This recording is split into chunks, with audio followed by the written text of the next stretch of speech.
Washington. A fifth woman accused Roy S. Moore, the Republican Senate candidate in Alabama, on Monday of making sexual or romantic advances toward her when she was a teenager. The senior Republicans in Washington called for him to drop out of the race and threatened to expel him from the Senate if he wins. The new accuser, Beverly Young Nelson, told a news conference in New York that Mr. Moore attacked her when she was 16 and he was a prosecutor in Etowah County, Ala. Ms. Nelson was represented at the news conference by Gloria Allred, a lawyer who has championed victims of sexual harassment. I tried fighting him off, while yelling at him to stop, but instead of stopping, he began squeezing my neck, attempting to force my head onto his crotch, Ms. Nelson said in a statement she issued at the news conference. She said Mr. Moore warned her that no one will believe you if she told anyone about the encounter in his car. Hours earlier, Senator Mitch McConnell, the Republican leader, said Mr. Moore should step aside and that he believes the women who have accused Mr. Moore of sexual misconduct when they were teenagers. I believe the women, yes, Mr. McConnell said at a news conference in Louisville. Mr. McConnell also said that encouraging a write-in candidate to run in the December 12 special election is an option we're looking at. Senator Cory Gardner of Colorado, speaking in his role as chairman of the National Republican Senatorial Committee, said that if Mr. Moore wins the special election on December 12, he should be expelled from the Senate, because he does not meet the ethical and moral requirements of the United States Senate.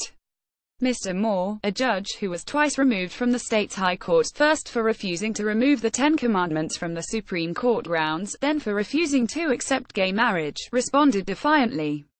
He showed no sign of leaving the race ahead of Alabama's December 12 special election date. The person who should step aside is its Senate Majority Mitch McConnell.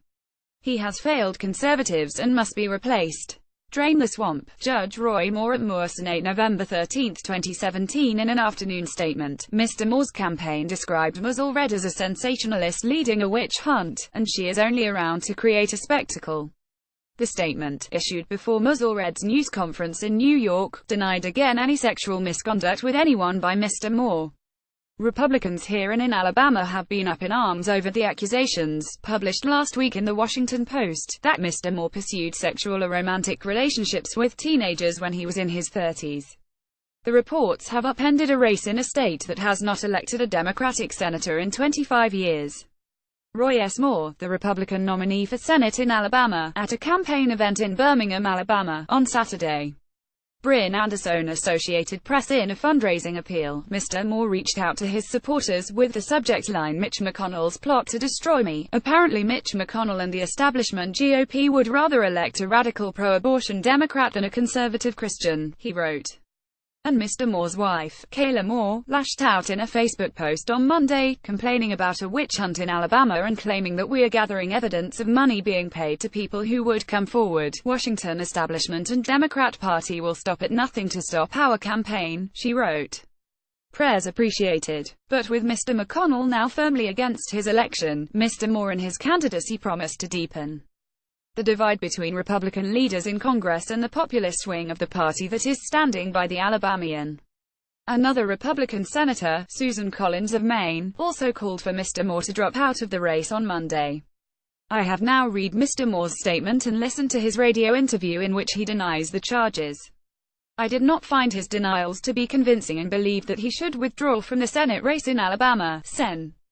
Susan Collins at Senator Collins, November 13, 2017. Anxious Republican officials spent much of the weekend trying to determine what, if anything, they could do to halt Mr. Moore without simply turning over the seat. If Doug Jones, the Democratic nominee, wins, it would narrow the Republican advantage in the Senate to a single seat. Senator Mitch McConnell, the Republican leader, at the Capitol last month. Gabriella Demchuk for the New York Times. But if Mr. Moore stays in and goes on to win, it could leave Senate Republicans with the difficult question of whether to stop him from being seated or seating him and immediately moving to expel him from the chamber.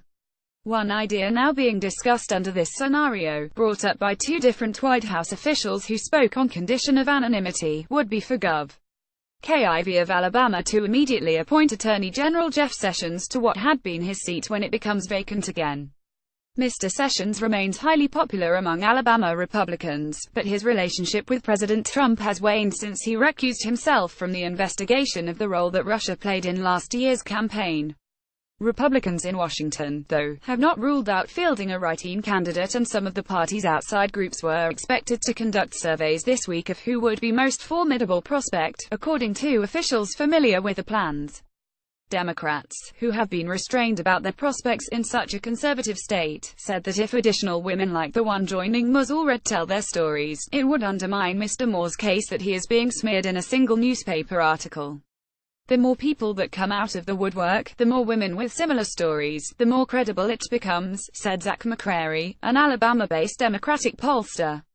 It's going to become easier to see through Roy Moore's non-denial denials. Democrats have begun raising money in earnest for Mr. Jones, a former prosecutor who sent Ku Klux Klansmen to jail for the infamous Birmingham church bombing of 1963 that killed 4 young girls.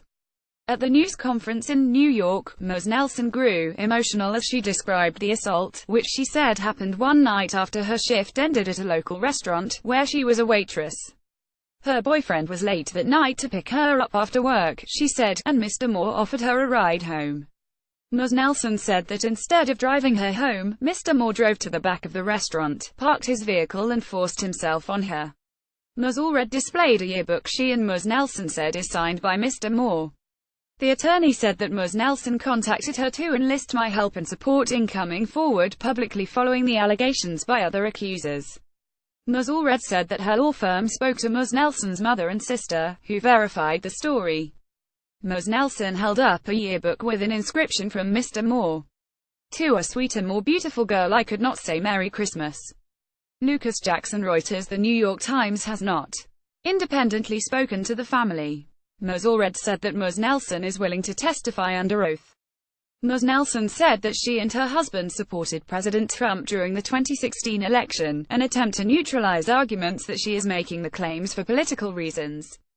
Ms. Allred also preempted attacks that she is acting with partisan interests. Jose Del Real and Vivian Ye contributed reporting from New York, and Alan Blinder from Gadsden, Ayla.